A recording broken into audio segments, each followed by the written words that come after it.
Dear students, Assalamu alaikum to all of you. I am here Khazar Muhammad Sheikh. As you know, in my previous lecture, I discussed a revaluation of assets and liabilities, and we know that where there is reconstitution of the firm, there we have to make the revaluation of assets and liabilities. So I am here with a practical question, a numerical question rather from your textbook, and I will demonstrate this and show you how we can make the revaluation of assets and liabilities.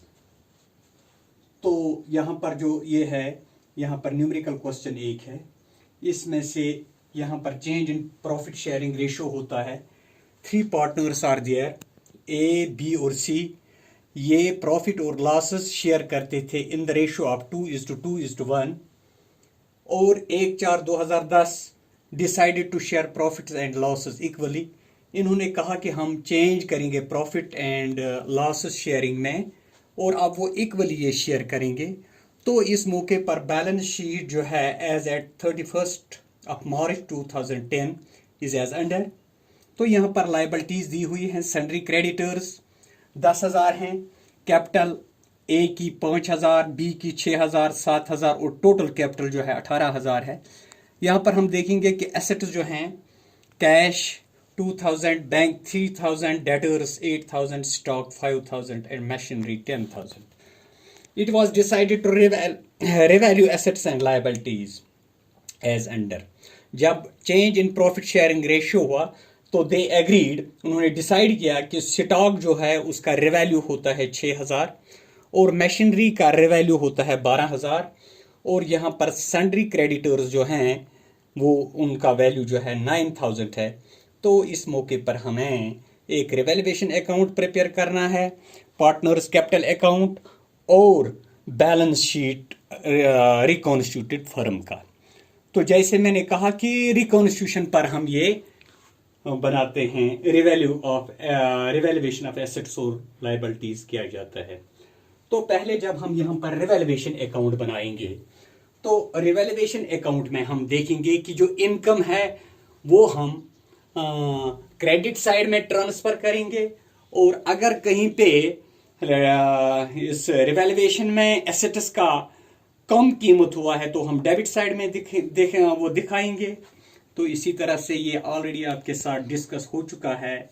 तो यहाँ पर हम पहले सीधा ही देखेंगे कि stock जो है, स्टॉक का वैल्यू एज पर previous balance sheet it was 5,000, और यहाँ पर स्टॉक का रिकॉन्स्टिट्यूशन के मौके पर 6,000 वैल्यू है. इस तरह से हम देखते हैं कि स्टॉक में जो है इस एसेट में इंक्रीज हुआ है, इंक्रीज ऑफ 1,000. तो जब इंक्रीज 1,000 का इसमें हुआ है तो हम इसको, ये इनकम है तो हम दिखाएंगे by stock account. By stock account यानी इसमें स्टॉक में इस एसेट में इंक्रीज हुआ है 1,000. और उसके बाद मशीनरी जो है, मशीनरी का रेवेन्यू 12,000 है, और प्रीवियस बैलेंस शीट जब इनका प्रीवियस वो प्रॉफिट शेयरिंग रेशियो था तब मशीनरी का वैल्यू 10,000 था. अब इसका रेवेन्यू हुआ है और ये 12,000 है, 2,000 का इसमें भी इजाफा हुआ है. तो ये हम लिखेंगे कि bye machinery account. Bye machinery account में कितना फायदा हुआ है, तो 2,000. और इसके बाद सन्ड्री क्रेडिटर्स जो हैं, यानी कि हमारे लायबिलिटीज 10,000 थे और ये लायबिलिटीज घट गई हैं, सन्ड्री क्रेडिटर्स अब 9,000 हैं. तो इस तरह से हमें सन्ड्री क्रेडिटर्स के जरिए से भी फायदा हुआ है बाय सन्ड्री क्रेडिटर्स अकाउंट. तो यहां पर जो है हमारा 1,000 है, तो यहां पर फायदा 1,000 का हुआ है. यहां पर न कोई एसेट है जिसमें डिक्रीज हुआ है. अगर एसेट में डिक्रीज हुआ होता तो हम उसको इस एक्सपेंस साइड में लिखते. और अगर सन्ड्री क्रेडिटर्स में इंक्रीज हुआ होता वो भी डेबिट साइड में, चूंकि यहां पर स्टॉक एसेट है इसमें भी इंक्रीज हुआ है और इसको हमने क्रेडिट किया, मशीनरी में भी इंक्रीज हुआ है रिवैल्यू के बाद तो उसको हमने क्रेडिट किया, और सन्ड्री क्रेडिटर्स कम हुए हैं, लायबिलिटी कम हुई है, ये भी एक बेनिफिट है। तो इस तरह से 1000 यहां पर, यहां इनकम साइड जो है, इनकम साइड ज्यादा है, हम टोटल इसका करेंगे तो इसका टोटल जो है वो बनेगा 1002 और 4000 का है यहां पर।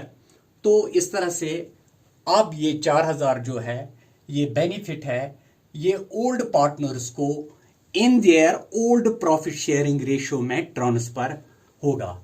तो हम लिखेंगे profit transferred to partners capital accounts. इसमें हम देखेंगे ए को कितना मिलेगा, बी को कितना मिलेगा और सी को कितना मिलेगा। चूंकि हम देखते हैं कि उनके प्रॉफिट जो हैं वो हैं 2:1, तो 2 डिवाइडेड बाय 5 into 4000। तो इसी तरह बी को 2 डिवाइडेड 5 into 4000। यहां पर हम लिखेंगे that is 1 divided by 5 into 4000, sorry 4000। तो यहां पर 1600 ट्रांसफर होगा ए को, 1600 प्रॉफिट में शेयर मिलेगा बी को, और 800 मिलेगा सी को। तो इस तरह से ये पूरा 4000 बनता है। यहां पर हम 4000 लिखेंगे तो ये टोटल जो है 4000। तो इस तरह से ये प्रॉफिट जो है ट्रांसफर हुआ ओल्ड पार्टनर्स को in their old profit sharing ratio. तो इसके बाद अब हम पार्टनर्स कैपिटल अकाउंट्स बनाएंगे। तो यहां पर अगर हम पर्टिकुलर्स लिखेंगे सीधा ही, पर्टिकुलर्स डेबिट साइड में है, ये ए है, बी है और सी है। तो यहां पर भी पर्टिकुलर्स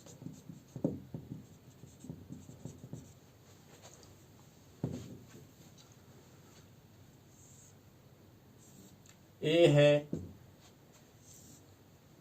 बी है और सी। तो पहले हम देखेंगे कि पार्टनर्स के लिए यहां पर गेन क्या है। तो ऑलरेडी जो इनकी कैपिटल बैलेंस है तो हम यहां पर लिखेंगे by balance b d brought down. जो हमने बैलेंस की, ए की बैलेंस 5000 है और बी की बैलेंस 6000 है कैपिटल अकाउंट की बैलेंस, और सी की 7000। यहां पर हम देखेंगे कि पार्टनर्स को इस रिवैल्यूएशन पे क्या बेनिफिट मिलता है। अगर यहां पर इस बैलेंस शीट में, पहले बैलेंस शीट में रिजर्व्स वगैरह कुछ दिए होते तो वो भी ओल्ड पार्टनर्स में तकसीम होते इन their old profit sharing ratio, लेकिन वैसा नहीं है यहां पर। ऐसे ही अगर हम देखेंगे कि यहां पर अगर प्रॉफिट, तो हम लिखेंगे बाय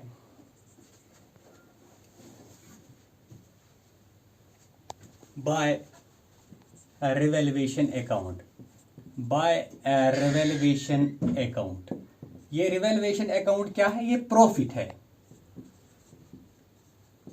प्रॉफिट। तो ये प्रॉफिट जो रिवैल्यूएशन पे आया है तो ये पार्टनर्स को क्रेडिट होगा। ऐसे में ए को ये 1600 और बी को भी 1600 1600 और सी को 800। अगर ये लॉस होता तो हम डेबिट साइड में लिखते। इसी तरह से अगर रिजर्व्स यहां पे होते तो वो भी हम रिजर्व्स इनमें तकसीम करते। अगर सरप्लस होते वो भी इनमें तकसीम करते ओल्ड पार्टनर्स में। तो यहां पर बस इतना ही है। इसलिए जब हम यहां पर देखेंगे कि इसका टोटल क्या बनेगा तो इनकी एक कैपिटल बैलेंस जो है वो इसमें दिखेंगे। रिवैल्यूएशन अकाउंट, अब इसका हम टोटल करेंगे। ए का बनेगा ये 0, 6 and 7 6,600 और ये बनेगा 0067 7,600, ये बनेगा 7,800। और चूंकि यहाँ पर पार्टनर्स को डेबिट कुछ नहीं हुआ, अगर रिवैल्यूएशन पे लॉस होता तो वो यहाँ पर डेबिट करते, तो यहाँ पर वैसा नहीं है। इसलिए इनकी कैपिटल जो है वो ट्रांसफर हम यहाँ पर करेंगे। तो हम लिखेंगे यहाँ पर तो बैलेंस CD यानी बैलेंस कैरी डाउन 6,600 और 7,600 7,800। तो यहाँ पर हम टोटल सीधा लिखेंगे अब 6,600 7,600 7,800। तो यहाँ पर हम लिखेंगे by balance BD। By balance BD में हम लिखेंगे 6,600 7,600 और 7,800। जब हमें नेक्स्ट ये पार्टनर्स कैपिटल बनाना होगा तो उसमें ये बैलेंस हम कैरी ऑन करेंगे। और ये बैलेंस शीट में जो अब हम बैलेंस शो करेंगे दैट बैलेंस इज हियर। तो इस तरह से इसका रिवैल्यूएशन अकाउंट भी बना। अब इसका हम बैलेंस शीट भी बनाएंगे। तो बैलेंस शीट में हम देखते हैं कि एक साइड होता है liabilities side, liabilities amount but amount in rupees. तो इसी तरह हम लिखेंगे यहां पर एसेट्स, तो यहां पर लिखेंगे अमाउंट इन रुपीज। तो लायबिलिटी में अब हम जो देखेंगे वहां पर है, एक है हमारे क्रेडिटर्स। चूंकि क्रेडिटर्स हमारे प्रीवियस बैलेंस शीट जब तक रिकॉन्स्टिट्यूशन नहीं हुआ था तो सन्ड्री क्रेडिटर्स हमारे 10,000 थे। तो रिकॉन्स्टिट्यूशन ऑफ फर्म के मौके पर इनका अब सन्ड्री क्रेडिटर्स जो है 9,000 हैं। तो इसलिए हम इसको इसी कॉस्ट पे यही दिखाएंगे 9,000 सन्ड्री क्रेडिटर्स। और उसके बाद कैपिटल्स में देखेंगे हम ए है, बी है और सी है। अब रिकॉन्स्टिट्यूशन पर जब हमने उनकी कैपिटल देखी तो कैपिटल क्या है उसकी, ए की है 6,600 एंड बी की है 7,600 और सी की है 7,800। तो इसका हम टोटल जब देखेंगे, इसका टोटल तो ये बनता है 0,0 to